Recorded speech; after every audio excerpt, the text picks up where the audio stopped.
अस्सलाम वालेकुम। ईद की खुशियाँ मुबारक हों। बड़ी ईद बड़ी खुशियाँ हैं और इन खुशियों को सेलिब्रेट करने के लिए सिटी 41 आपके लिए खुसूसी ट्रांसमिशन लाया है और ईद की इस खुसूसी नशरियात में हमारे मेहमान हमारे साथ होते हैं और आज भी मेहमानों का तारुफ मैं करवाऊँगा, लेकिन उससे पैगाम पहले यही पैगाम कि हमेशा ईद में ख़ास तौर पर ईद उल अज़हा में जो है वो अपने इर्द गिर्द के लोगों को, अपने रिश्तेदारों को और उन रिश्तेदारों को ख़ुसूस तौर पर जो कुर्बानी नहीं कर सकते या इस दफ़ा भी कुर्बानी नहीं कर सके अपने माशी सूरत हाल की वजह से, उनको ज़रूर याद रखिए। अपने हमसायों को याद रखिए, अपने मोहल्ले में लोगों को याद रखिए।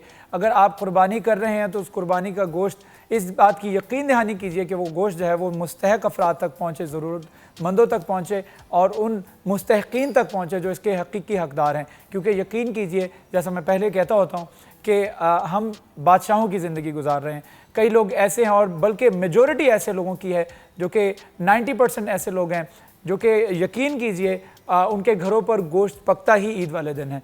तो ये ऐसे लोग जो हैं वो हमारे ही मुंतज़र होते हैं और आपके मुंतज़र होते हैं। तो अब जब भी कुर्बानी करें तो ऐसे लोगों को ज़रूर अपनी खुशियों का हिस्सा बनाएं। तो इन खुशियों को दोबारा करने के लिए ईद की खुसूसी ट्रांसमिशन जो हमने अरेंज की है उसमें हमारे मेहमान जो हमारे साथ तशरीफ़ रखते हैं, आज उनका तारुफ मैं आपको करवा देता हूँ। मेरे साथ तशरीफ़ रखते हैं राना सिकंदर आज़म साहब, जो कि प्रेसिडेंट हैं Faisalabad chamber of commerce industry के और चेयरमैन हैं रॉ कॉरपोरेशन के। उनके साथ साथ उनकी वाइफ भी हमारे साथ शरीक हैं और हमारे साथ इस ट्रांसमिशन का हिस्सा बनी हैं, हमारी भाभी हैं। आपको भी बहुत वेरी वार्म वेलकम भाभी, आप दोनों को ईद बहुत मुबारक हो।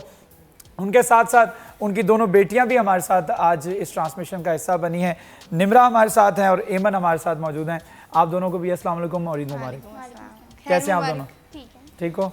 चलें एक बाकायदा तौर पर ट्रांसमिशन की शुरुआत करते हैं। राना साहब से गुफ्तगू की शुरुआत करते हैं। राना साहब, ईद ख़ुसूसी तौर पर अगर बात की जाए ईद उल अज़हा की, तो इसमें थोड़ी डिफरेंट चीज़ें होती है कि कुर्बानी होती है, कुर्बानी का गोश्त होता है, तकसीम करना होता है लोगों में, रिश्तेदारों में।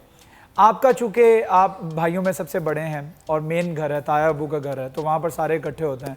आपकी बहनें हों, आपके भाई हों, उनके बच्चे हों, पूरी फैमिली इकट्ठी होती है। तो कैसे गुजरती है ईद? ईद देखें, ईद है और गुज़रती है। सबसे पहले तो फ़लसफ़ा कुर्बानी है और जिसमें हज़रत इब्राहीम अलैहिस्सलाम ने जो कुर्बानी का एक अल्लाह ताला ने उनसे कुर्बानी मांगी और मांगी भी अपनी बेटे की। तो उन्होंने एक लम्हे के लिए नहीं सोचा कि मेरा रब मुझसे क्या कह रहा है। उन्होंने हुक्म बजा लाए और अपने बेटे को लुटा के कहा कि अल्लाह की रज़ा इसमें है और अल्लाह की अपना खुशनुदी इसमें है कि उन्होंने मुझसे ये मांगा है कि आप अपने बेटे की कुर्बानी दो। हालांकि ऐसा इस तरह नहीं था कि उनको कोई ज़बह करवाना मकसूद नहीं था, लेकिन अपने बंदे से ये मकसूद था कि दुनिया की सबसे ज़्यादा जो बंदे को इंसान को अज़ीज़ तरीन चीज़ होती है वो उसकी औलाद होती है। तो क्या मेरी मोहब्बत में या मेरे हुक्म के मुताबिक ये अपनी अजीज़ तरीन हस्ती को भी कुर्बान करने के लिए तैयार है। वो औलाद जो अल्लाह ताला ने उनको बुढ़ापे में दी। और ये बात हमें ये लाजवाल दीन इस्लाम में दो कुर्बानियाँ हैं जो कि बड़ी लाजवाल हैं और वो याद रखने वाली हैं। नंबर 1 हज़रत इब्राहीम अलैहिस्सलाम की और उनके बेटे की, और उसके बाद इमाम हुसैन की और उनके बच्चों की, कि ये उन्होंने बताया है कि आप अपनी जब हक़ की बात हो, जब आप अल्लाह की खुशनुदी की बात हो, तो फिर आप दुनिया की हर चीज़ कुर्बान कर दोगे और कोई चीज़ आड़े नहीं आएगी। बीइंग के मुसलमान हमें इन दो कुर्बानियों को याद रखना चाहिए। और ये जो हम इस वक्त कुर्बानी करते हैं, जो जानवरों को ज़िबा करना, खून बहाना, ये एक्चुअल उसकी याद में है एक कि आप अपने पास से आप अपने जो आपने अल्लाह ताला ने आपको दौलत से नवाजा है उसमें से एक हिस्सा अल्लाह की खुशनुदी के लिए, अल्लाह के नाम के लिए, लेकिन उस याद को ताज़ा करने के लिए देते हो। तो ये खून कहीं नहीं जाता, ये कोई चीज़ नहीं पहुंचती। असल में उसकी जो रूह है वो ये है कि आप अल्लाह की राह में जब कुर्बानी देते हो तो आप ये सोच के देते हो कि ये अल्लाह का दिया हुआ माल है और ये मुझे बड़ा अजीज़ है। अब दुनिया में दुनियावी लिहाज से आपको दौलत अजीज़ है, आप दौलत ख़र्च करते हो, तो जो लोग हैं, अब एक चीज़ ये आ गई कि आपने कुर्बानी उस याद में की।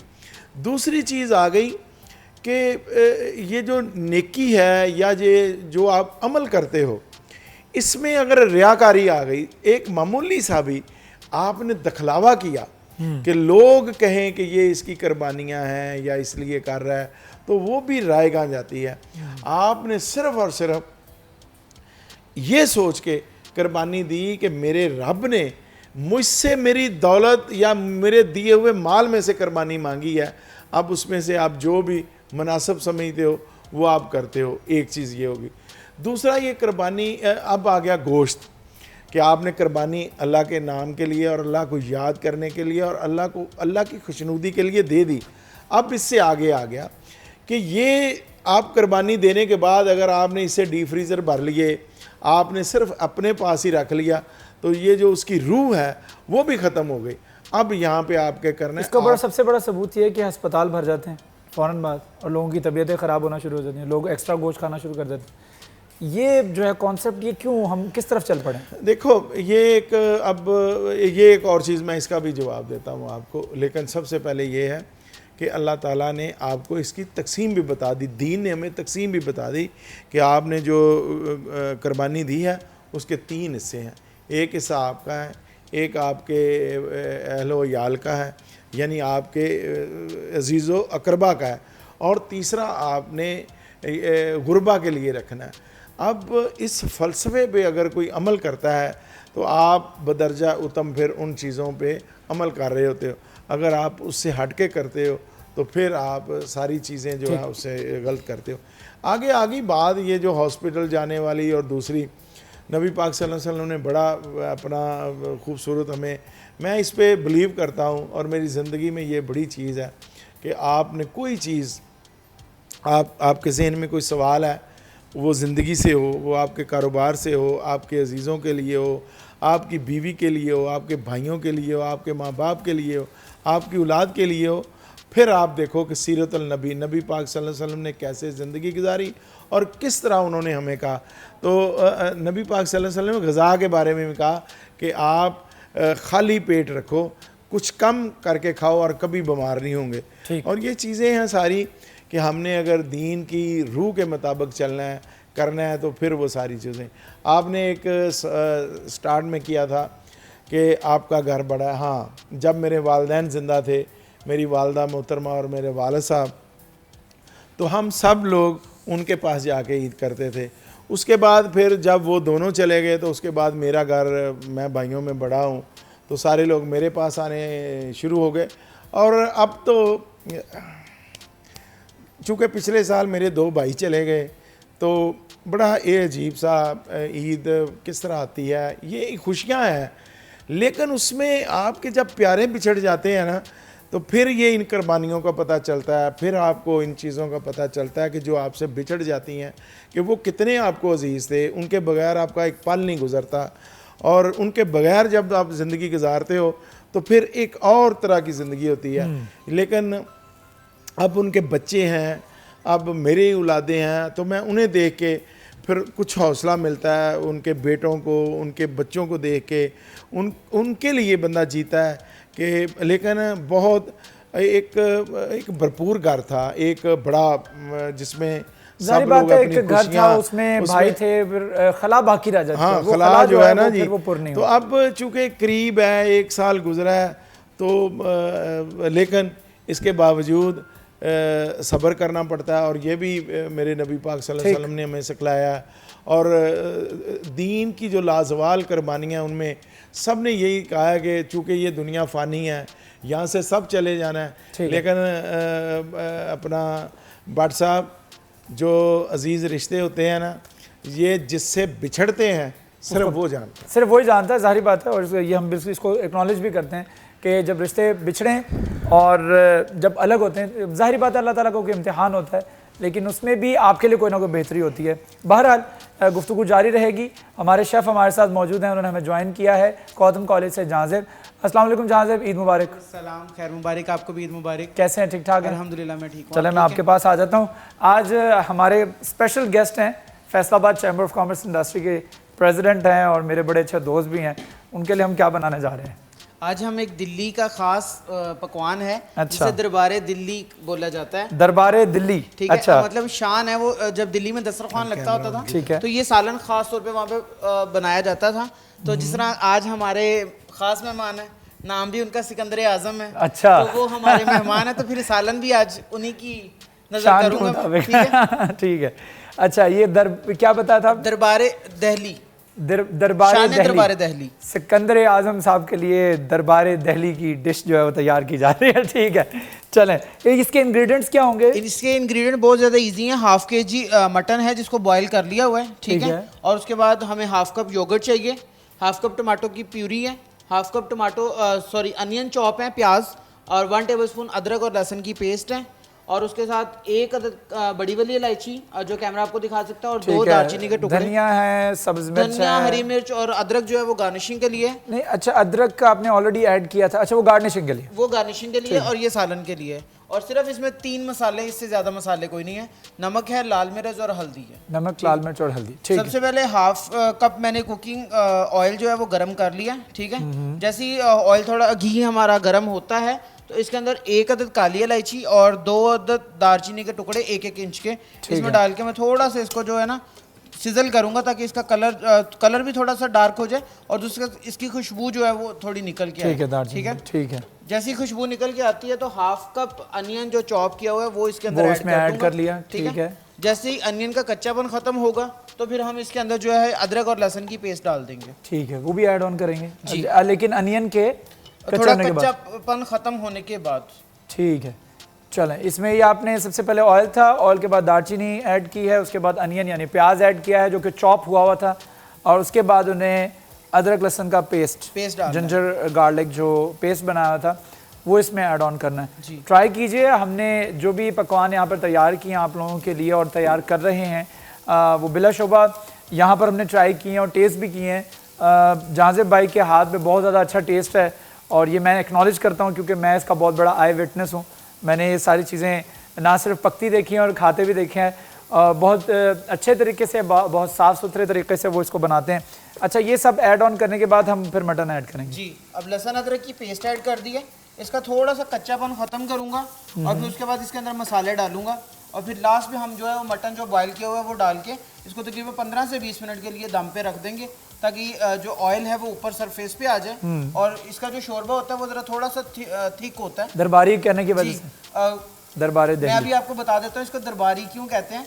बेसिकली जब उस टाइम पे बनता था, तो जिस तरह बकरी का जो दूध होता है उसके ऊपर मक्खन आता है, वो उस मक्खन से बनाते थे, लेकिन हमें आजकल वो मक्खन मिलता नहीं है। इस वजह से अगर घर पे हमारे नाज़रीन बनाना चाह रहे हैं तो वो सिंपल बटर के साथ बना सकते हैं, लेकिन मैं यही रिकमेंड करूँगा कि इसको घी में बना लें या ऑयल में बना लें, ज़्यादा ठीक है। ऑयल में बना लें या घी में बना लें, वो ज़्यादा बेहतर है। हमारे साथ हमारे गेस्ट मौजूद हैं। वापस चलता हूँ अपने निशस्त पे। हमारे गेस्ट हमारे साथ मौजूद हैं। राना सिकंदर आज़म, उनकी वाइफ नौरीन, हमारी भाभी हमारे साथ तशरीफ़ रखती हैं। नम्रा और एमन भी मौजूद हैं, दोनों बेटियां, उनसे भी गुफ्तगू करेंगे, लेकिन सबसे पहले भाभी से बात करना चाहूँगा। भाभी, बताइएगा, ईद पर को ख़ास तौर पे कोई फरमाइशी डिश बनती है राना साहब की तरफ से, या अपनी मर्ज़ी से आप जो बनाती हैं वो खाते हैं? जो मर्ज़ी बना लें वो खुशी से खा लेते हैं। आप क्या बनाना पसंद करती हैं ईद पर? चांपें ज़्यादा या कीमा मोस्टली ज़्यादा, मतलब ये ज़्यादा लेते ही नहीं गोश्त में, तो ये है कि बस इसी में होता है कि जितना सिंपल बने उतनी में खुशी हो जाते हैं ये। अच्छा, और आप खुद कुकिंग करती हैं या खानसामा वगैरह रखा? नहीं, मैंने खुद बनाती हैं? बिल्कुल खुद बनाती। अच्छा, बेटियां हेल्प करती हैं साथ में? हाँ जी, बिल्कुल करती हैं। अच्छा, मेरी बेटियां दोनों, हाँ जी, माशाल्लाह दोनों अच्छा। करती हैं। तो ये जो मतलब जितना सिंपल खाना उतना खुशी से खाते हैं। अच्छा, ज़्यादा तरद्दुद नहीं करना पड़ता हमें। अच्छा, कभी कंप्लेन नहीं की आपने कि नहीं, कभी ये कंप्लेन नहीं की कि घर पे टाइम नहीं देते? क्योंकि अब तो वो प्रेसिडेंट भी हैं फैसलाबाद चैम्बर के, उनके पास और भी एसोसिएशन है। एक्स्ट्रा ज़्यादा कोशिश करते हैं कि जो हम चाहते हैं, जिससे हमें हमारी खुशी है, वो हर लिहाज में पूरा करने की कोशिश करते हैं कि ये किसी तरह ये मतलब मेरे से कोई कमी ना रह जाए। एक्स्ट्रा टाइम अगर नहीं भी है तब भी मतलब जिस दिन छुट्टी है उस दिन कोशिश करते हैं कि मैं ज़्यादा टाइम बच्चों के साथ स्पेंड कर लूँ। घर पे वक्त देते हैं? हाँ, अच्छे तरीके से बिल्कुल देते हैं। बिल्कुल। कभी ऐसा नहीं हुआ राना साहब, आपको भी फील नहीं हुआ कि मैं घर पे वक्त उस तरीके से नहीं दे पा रहा अपनी एसोसिएशंस की वजह से? आप लायंस क्लब में भी हैं, आप चैम्बर ऑफ कॉमर्स में भी हैं, आप मुख्तलिफ कमेटीज़ के अंदर भी हैं, आप अपनी इलेक्ट्रॉनिक्स एंड इंस्टॉलमेंट एसोसिएशन को भी देख रहे हैं, उसके बाद रॉ कॉरपोरेशन भी है। इतना सारा बोझ अकेले कैसे उठा रहे हैं? बट साहब, एक्चुअल ये है कि मैं तब 10 साल का था, 69 में, जब मेरे वाला साहब पीपल्स पार्टी के बड़े मदाह थे जुल्फ़कार अली भुट्टो के। तो मैंने अपनी आंखों से देखा, फिर मेरे वाल साहब उसके में जनरल सेक्रेटरी रहे, फिर वो जेल भी चले गए और हमारा बिज़नेस भी उसकी वजह से ख़राब हुआ। तो मैंने ना एक लाइफ अपने घर से देखी है, Observe पॉलिटिकल जो है, तो इसलिए मैं यूज़ टू हूँ। फिर मैंने खुद इलेक्शन 3 बार और चौथी बार रह गया, 3 इलेक्शन बल्दियात के खुद लड़े हुए हैं, खुद मैं नायब नाज़म रहा हूँ, काउंसलर रहा हूँ। तो इसलिए ये कोई ऐसी चीज़ नहीं है। मेरे अंदर आपने देखा है पिछले 5 साल से मेरी और आपकी दोस्ती भी चल रही है। और जब सिटी 41 यहाँ फैसलाबाद में आया तो अनफॉर्चुनेटली उसी वक्त मैं सीनियर वाइस प्रेसिडेंट बना, तो एक हमारा और आपका साथ जो है वो साथ साथ चला। तो वो इब्तदाई दिन थे आपके भी, और चैम्बर में पिछले 16 साल से सर्व कर रहा हूँ। मैंने ना एक अपना मैनेज किया हुआ है टाइम जो है, और आपने ये भी देखा होगा कि जिस दिन छुट्टी होती है, अगर फ्राइडे को थी, फिर मैं घर से बाहर ही नहीं निकलता हूँ। अच्छा, टाइम की बात हुई है तो टाइम अभी इस वक्त हुआ है ब्रेक का, तो ब्रेक ले लूँ मैं। छोटा सा वक्फा है, वक्फे के बाद दोबारा हाजिर होंगे तो गुफ्तगू को यहीं से कंटिन्यू करेंगे। हमारे साथ रहिए।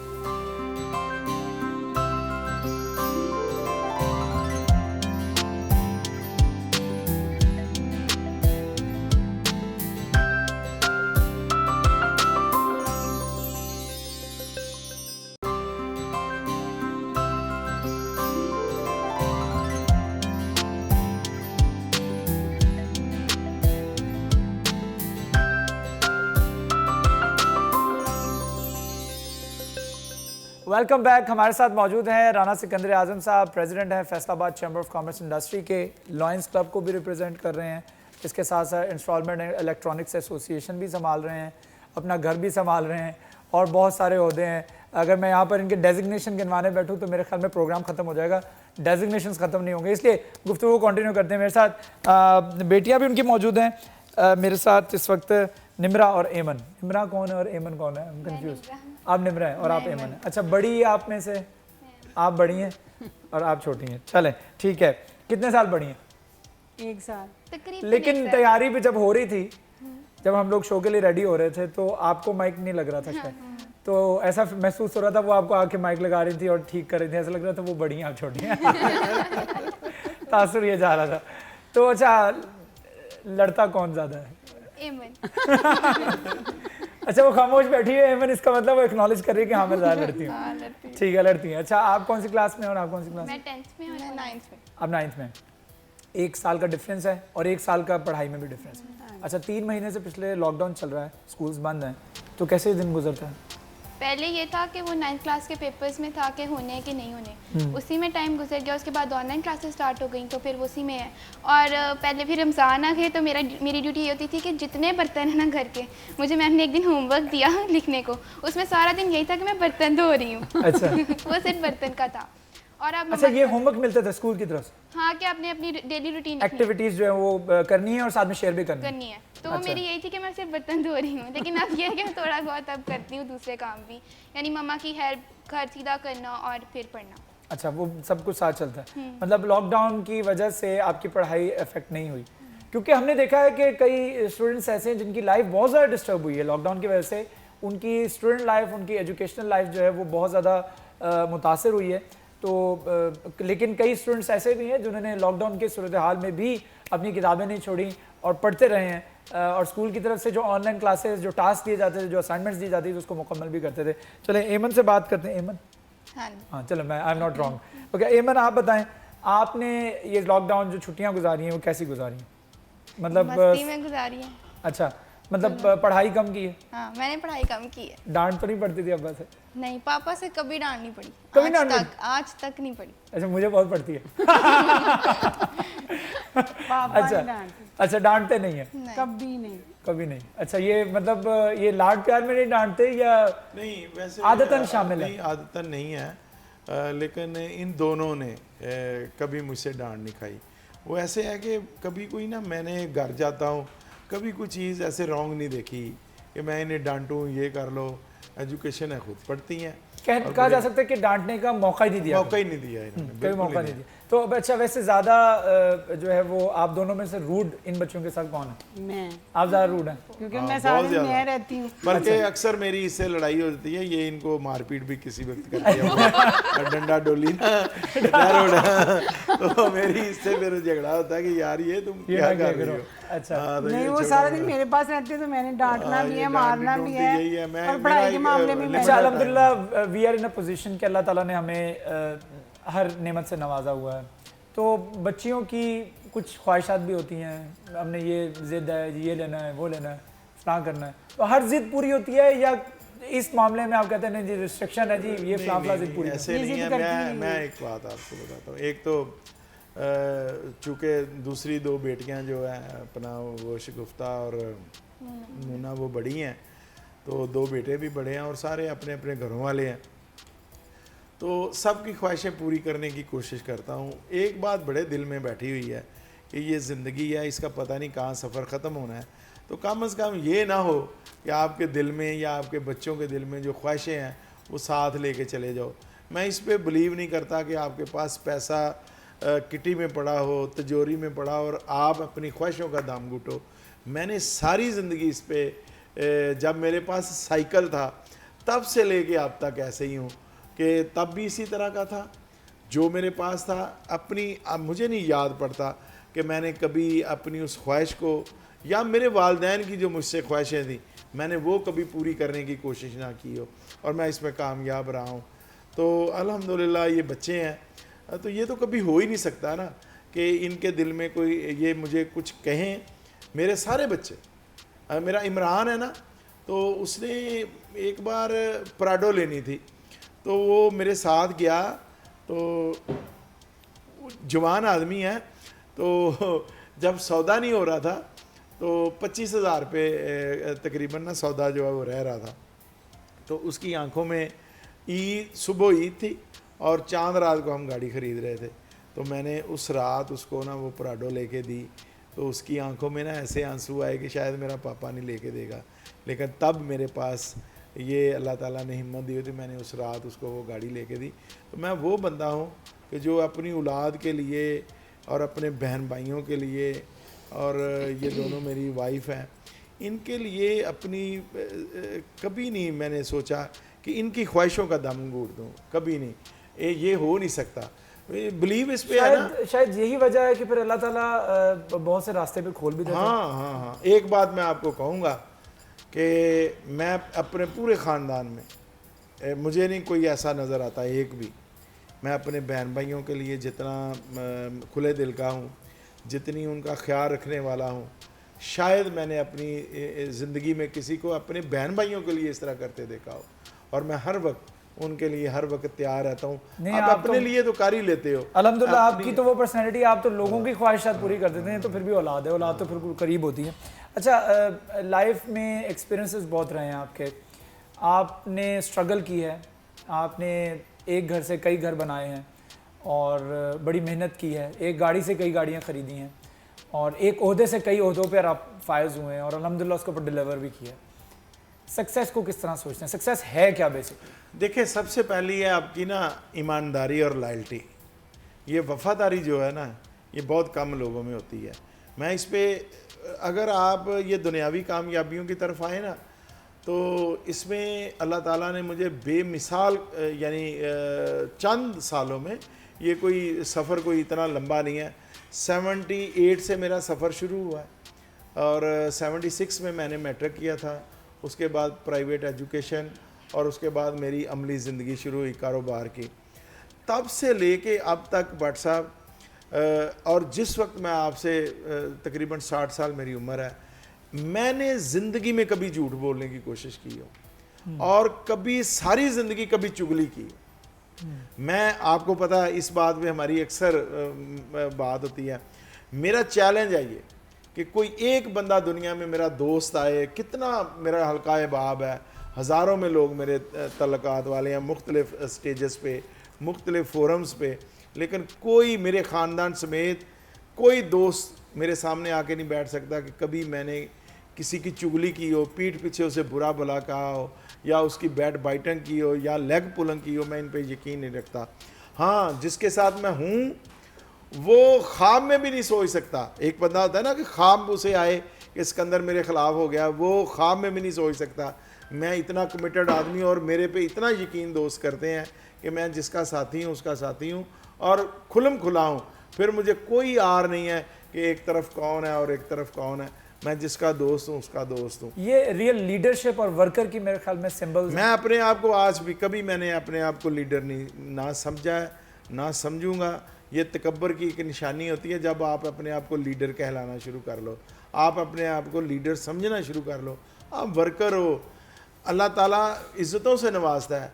अब मेरे जैसा वर्कर आदमी जो है वो पाकिस्तान के तीसरे बड़े चैम्बर का प्रेसिडेंट है, और भट्ट साहब डिलीवरेंस जो है वो भी आपके सामने है कि कोई मेरे ऊपर, मेरी ज़ात के ऊपर, मेरे किरदार के ऊपर उंगली नहीं उठा सकता।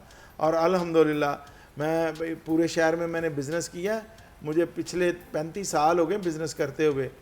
एक कारोबारी लाइफ भी ये है कि मेरा कभी चेक डिसऑनर नहीं हुआ, मैंने किसी से कमिटमेंट की और कभी उस पर पूरा ना उतरा हूँ। आपको बखूबी पता है कि मैं ज़ुबान से जो बात कर लूँ इंशाअल्लाह ताला उसको निभाने की कोशिश भी करता हूँ। और एक बात और है, ज़िंदगी में, दोस्तों में, आपके एसोसिएशंस में और आपकी ज़िंदगी में बहुत सारे ऐसे मरहले आते हैं कि आपके अजीज़ तरीन जो दोस्त हैं उनसे आपकी नाराज़गी भी बनती है। लेकिन मैंने कभी नाराज़गी को इस तरह नहीं बनाया कि जब मुश्किल वक्त आ जाए तो आप नाराज़गी बना के साइड पे हो जाओ, बहाने नहीं कभी तलाश किए। मैं वो बंदा हूँ कि जिसकी सारी लाइफ गुजरी है इस बात पे और अपने ज़मीर पे। मैं मुस्लिम लीग नवाज़ का अपना पीपल्स पार्टी का था, लेकिन उसको उस वक्त छोड़ा जब उसकी हुकूमत थी। नवाज़ लीग 35 साल मैंने वहाँ पे गुजारे, लेकिन तब छोड़ा जब नवाज शरीफ प्राइम मिनिस्टर बने थे। और उसकी वजह नवाज शरीफ नहीं, उसकी वजह मेरी लोकल पॉलिटिक्स थी, लेकिन छोड़ दिया।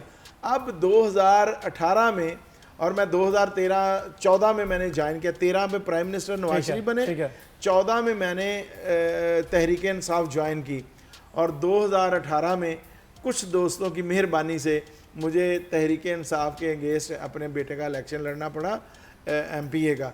लेकिन इसके बावजूद कभी नहीं ये किया कि आप इक़्तिदार में हो तो मैं आपके साथ हूँ, आप अपोजिशन में मतलब हो अच्छे तो वक्तों में साथ चलना और बुरे वक्तों में साथ छोड़ देना, ये आपका आप चैम्बर में हूँ। ठीक है, तो मैं एक बात आपको कह दूँ, नेशनल ग्रुप के साथ हूँ, मियाँ दरी साहब के साथ हूँ, तो खुल्लम खुल्ला हूँ, और तब तक वहाँ सियासत करता रहूँगा जब तक मैंने सियासत करनी है मियाँ दरी साहब के ग्रुप में करनी है। ये कमिटमेंट होती है, बेसिकली कमिटमेंट है। जहाँ कमिटमेंट कर दी है फिर वहाँ पर पूरा उतरना है। ये अपने सक्सेस जो है उसके कुछ टिप्स हैं, और टिप्स के साथ ही अब इन टिप्स के ऊपर आप अमल करेंगे तो ही सक्सेस आपके रास्ते में आती है, वरना फिर रुसवाई है। और फिर लोगों के साथ साथ जो ख़ुसूस तौर पर Faisalabad chamber of commerce industry में आज प्रेसिडेंट के ओहदे पर फायज़ राना सिकंदर आज़म किस तरह से मज़ीद समझते हैं कि सक्सेस के लिए और कौन कौन से स्टेप्स ज़रूरी हैं, और इसके साथ साथ भाभी से भी गुफ्तगू जारी रहेगी, बच्चे भी मेरे साथ मौजूद हैं। एक छोटा सा वक्फा लेते हैं, वक्फे के बाद दोबारा हाजिर होंगे, हमारे साथ रहिए।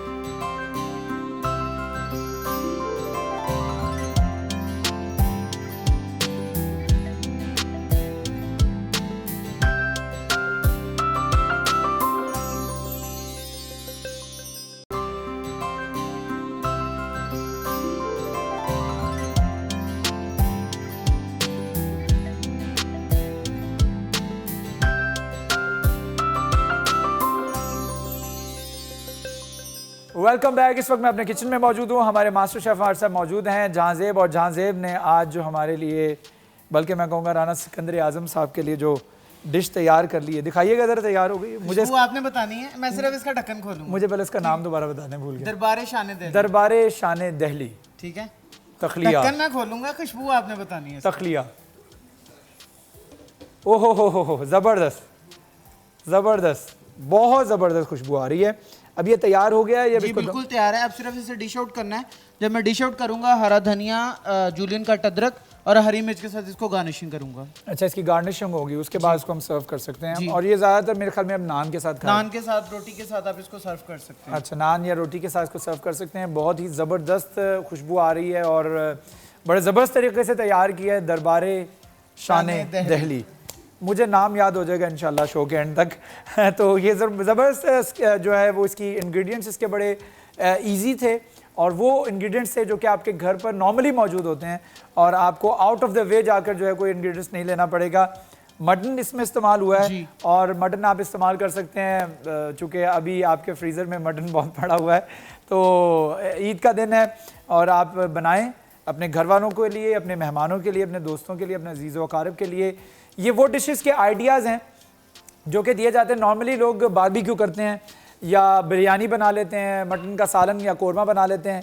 तो ये जब इस तरह की डिशेस आप बना के अपने मेहमानों के सामने पेश करेंगे, अपने दोस्तों के सामने पेश करेंगे और उनको बताएंगे हमने दरबारे शान दहली आपके लिए आज तैयार की है, तो वो फिर खाने में जो मज़ा आएगा उनको भी थोड़ा थोड़ा फील होगा कि शायद वो भी सिकंदर आज़म साहब हैं। तो ठीक है, चलें वापस चलते हैं अपने गेस्ट के पास। आप इसको डिश आउट कर लीजिए, आप इसको तैयार करें और सर्व करें जब तक मैं वापस चलता हूँ अपने गेस्ट के पास। हमारे साथ राना सिकंदर आज़म साहब मौजूद हैं। गुफ्तगू चल रही थी चैम्बर के हवाले से, सियासत के हवाले से, सक्सेस के हवाले से, कामयाबी के हवाले से, और बड़ा लंबा सफ़र तय करके राना सिकंदर आज़म साहब आज इस नशिस्त पर बैठे हुए हैं कि जहाँ पर उनके पास बहुत सारे ओहदे हैं। बच्चों से गुफ्तगू करते हैं। अच्छा, आपसे अब गुफ्तगू थोड़ी, मुझे नाम भूल जाते हैं, एमन और निम्रा। अच्छा निम्रा, आपसे बात करते हैं। कभी लाइफ में डांट तो नहीं पड़ी लेकिन कोई ऐसी ख्वाहिश जो पूरी ना हो सकी हो, आपने बताई हो मम्मा को या पापा को कि ये मुझे लेना था, मुझे मिला नहीं? मुझे इतना कोई शौक नहीं है चीज़ें लेने का, जो मुझे चाहिए होता है उस टाइम मिल जाता है। इसके अलावा नहीं, मतलब किसी स्कूल का इंतखाब करने में या कुछ। मैंने स्कूल में जाना चाहती थी लेकिन उन्होंने मुझे स्कूल में भेज दिया। आपकी मर्जी के मुताबिक होता सब? जब मैं छोटी थी तब मुझे पता नहीं था स्कूल है क्या था। अच्छा, सबसे एक ही स्कूल में आप? हाँ, बीकन यानी नहीं, सांदल में थे। सांदल में। उसके बाद फिर 6th क्लास में कहा कि बीकन जाना है, वहाँ गए, वहाँ दोस्तें नहीं बनी। फिर ये था कि जब मैंने कहा कि मेरा नहीं दिल करा स्कूल में जाने को, हमने यूनिफॉर्म खरीद लिए, बुक्स खरीद ली, हमारी फ़ीस पे हो गई। पापा को उस दिन हमने कहा, एमन रो रही थी कि मैंने नहीं जाना, तो पापा कहते क्यों नहीं जाना? कहते मेरे पेट में दर्द हो रही है। पापा कहते मुझे पता है किस वजह से दर्द हो रही है। हम उसी दिन फिर सांदल गए थे, यानी DPS छोड़ा, बीकन छोड़ा, बुक्स ली हुई थी, यूनिफॉर्म लिए हुए थे। दोबारा फिर सांदल में? दोबारा सांदल में ही गए। अच्छा, वहाँ पे कुछ छोड़ा क्यों था? वहाँ से छोड़ने की क्या वजह थी? वो बस वहाँ दिल नहीं लगा। आप जिधर होते हो वहाँ आपकी एक पूरी वो होती है ना कि आप यहाँ के बादशाह हो। हाँ, फिर वहाँ पे 12 साल हो गए पढ़ते हुए, और वो 12 सालों में मैं सिर्फ 2 दफ़ा सेकंड आई थी, वरना वो 12 साल से मैं फर्स्ट आ रही हूँ। फर्स्ट आ रही हैं? और 5 क्लास में ओवरऑल फर्स्ट आई थी, उसका गोल्ड मेडल मिला। तो उसके बाद वो बहुत मुश्किल हो गया था। गोल्ड मेडल भी मिला? ज़बरदस्त ज़बरदस्त। तो उसके बाद बहुत मुश्किल हो गया था छोड़ना। और वहाँ की टीचर्स ऐसी हैं कि वहाँ पे दिल लग जाता है, मोहब्बत हो जाती है उनसे। तो उसके बाद नहीं दिल किया जाने। उसके बाद दिल नहीं किया छोड़ने का। तो आप भी इसी तरीके से वहाँ पे दिल लगा हुआ उस स्कूल में? उसको और इसी तरीके से चल रही हैं? हाँ जी। जो आप रोई थी वो सही रोई थी या वाकई पेट में दर्द हो रही थी? इनके बाबा ने ये नहीं किया कि मतलब इन पे मुसल्लत करना है कि बेटा आप इसी स्कूल में जहाँ ये खुश हैं। यानी मतलब बच्चों का कहने का मतलब ये कि हम खुश थे सांदल में, तो इन्हें बहुत ज़्यादा दफ़ा मतलब मिला है कि स्कूल चेंज कर लो, लेकिन जहाँ ये खुश हैं तो ये स्कूल्स, यूनिफॉर्म, फीस कभी भी इन्होंने नहीं कहा कि जहाँ बच्चों की खुशी है वहाँ। वो बता रही है मुझे निम्रा के किस तरह से उन्होंने पूरी यूनिफॉर्म भी ली हुई थी, वो किताबें कभी भी बाबा ली थी। इस बात पे नहीं मुसल्लत हुए कि बेटा आपने उसी स्कूल में जाना जब मैंने एडमिशन करवाया। नहीं। तो आप ये समझती हैं कि बच्चों के ऊपर अपने फैसले मुसल्लत नहीं करने चाहिए? कभी नहीं, बल्कि ये जितने रिलैक्स होकर पढ़ते हैं मेरे बच्चे, शायद मेरे बच्चे पोजीशन होल्डर हैं, दोनों टॉप करती हैं क्लासेस में, टीचरें इनसे बहुत खुश हैं, कभी कहीं से कंप्लेन नहीं आई। यानी जितना ये रिलैक्स होकर पढ़ेंगे, अब कभी बच्चों को फोर्स ना करें। जब ये मज़े से पढ़ें, अपनी मज़ा, इनको पता हो कि ये मैंने पढ़ना है इस टाइम, और इनको टाइम दें गेम का भी, टीवी देखने का भी, बाहर फिरने का भी, कोई चीज़ ये मांग रहे हैं इनको पूरा करने का भी। तो तब ये स्टडी पे पूरा फोकस करते हैं, कभी भी आपको कंप्लेन नहीं आती। अगर आप सिर्फ स्टडी करवाते नहीं, मुसल्लत कर देंगे बेटा मैंने टॉप करवाना है, मैंने पढ़ाना है, तो बच्चे वहाँ से भागते हैं। जब बच्चों को पूरा टाइम मिलता है फिरने का, भागने का, जो चीज़ इनको चाहिए वो मिले, जहाँ इन्होंने जाना है, जो चीज़ देखना चाहते हैं, अगर चलें फिल्म भी है तो मैं साथ बैठ के देखती हूँ। कभी भी मतलब ना बाबा ने बना किया ना मैंने, जो ये अच्छा, बच्चों का ये है कि मेरा इस चीज़ पे बिलीव है कि बच्चे इनहेरेंटली यानी कुदरती तौर पर जो है वो झूठ नहीं बोलते। नहीं, हम खुद हम उनको बोलना सिखाते हैं। सिखाते क्योंकि जब पहली दफा उन्होंने घर में झूठ बोला हो, ओ हो का अन्ना हु यौमल क़यामत, वो डंडा पकड़ लिया और तुमने मेरे घर में झूठ बोला, और उसको फिर ऐसी डांट पिलाते हैं कि वो फिर उसके बाद तैयार कर लेता है कि मेरे साथ अब जो मर्जी हो जाए, मैंने इस पर एग्री नहीं होना कि मैंने जो सच। भट्ट साहब इसमें मैं आपको ना थोड़ा सा ऐड ऑन करूँगा कि मेरे वाला साहब की ना 84 साल की उम्र थी जब उनकी फौत हुए हैं वो। तो उनकी नमाज जनाजा में मैंने नमाज जनाजा पढ़ने से पहले 2-3 बातें की कि मेरे वाला साहब वो हैं कि जिन्हें मैंने ज़िंदगी में झूठ बोलते नहीं देखा, और मुझे याद नहीं है मेरे वालिद को शायद झूठ लफ्ज़ भी ना आता हो। पढ़े लिखे थे, स्कूल टीचर थे, लेकिन सारी ज़िंदगी मेरे बाप ने झूठ नहीं बोला। इसी तरह मेरी वालदा थी। मैं अपने बच्चों को, ये बिजनेसमैनों को बता रहा हूँ, मैंने कभी नहीं इनको बैठ के कहा बच्चों झूठ नहीं बोलना, कभी नहीं, कभी ना अपने बेटों को कहा है। वो बिज़नेस करते हैं दोनों, इमरान और एहसान। मैंने अपने बच्चों को कभी बैठ के ये नहीं समझाया। अब उसकी वजह मैं बताता हूँ। मिसाल के तौर पे मैं घर पे हूँ, नीचे बेल हो और मैं इन्हें कहूँ कि बेटा कहो घर पे नहीं हो, अब मैं इन्हें क्या लेक्चर दूंगा जी कि आप झूठ नहीं बोलना आपने। इन्हें तो पता है हमारा वालिद झूठ बोल रहा है। मतलब एक आपका कैरेक्टर जो है वो इनफ होता है। आपने अपने किरदार से इनकी एजुकेशन करनी है। मैं अपने बच्चों को कभी नहीं कहता जी आपने कमिटमेंट किसी से पूरी करनी है या नहीं करनी है। वो देखते हैं कि हमारा बाप कमिटमेंट पूरी करता है तो ठीक है। मैंने उन्हें यकीन माने अपनी लाइफ में मैंने एक दिन बैठा के नहीं कहा कि आपने बददयांती नहीं करनी। उन्हें नज़र आ रहा है कि यार हमारा बाप किसी से 1 रुपए की बददयांती नहीं करता, तो हमने किस तरह करना है। अब ये करोड़ों का लेन देन वो खुद करते हैं दोनों बंदे। एक दिन एक लम्हे के लिए मेरा शुबा नहीं हुआ कि मेरे बच्चे को पैसा इधर उधर करते होंगे, नहीं करते। मुझे ईमान की हद तक उन दोनों बेटों पे इतना यकीन है और अपने बच्चों पे। हमारे घर में खुले पैसे पड़े होते हैं, मेरी जेबों में, गाड़ी में, या घर में जिस तरह, या दुकान पे डिस्कशन हो रही थी। कभी नहीं कभी हुआ कि किसी ने 5 रुपए भी उठाए हों। मेरे पोते हैं माशाल्लाह, मेरे नवासे हैं, तो सब लोगों को पता है क्या, यही मैं कहता हूँ। कोई एक बड़ा कैरेक्टर घर के अंदर ईमानदार हो तो ऑटोमेटिकली नीचे पूरी चेन जो है वो इंजन बन जाता है और पीछे सारे डब्बे बन जाते हैं। अब आप झूठ बोलो और ऊपर से बच्चों को कहो, इनको कहो कि नहीं आपने झूठ नहीं बोलना। भाई आप उनके सामने सिंबल बनो कि हमने झूठ नहीं बोलना। अपने जो बिजनेस करते हैं वो 2-3 चीज़ें निकाल दें अपनी ज़िंदगी में से। अपना झूठ निकाल दें, अपनी कमिटमेंट पे पूरे उतरें।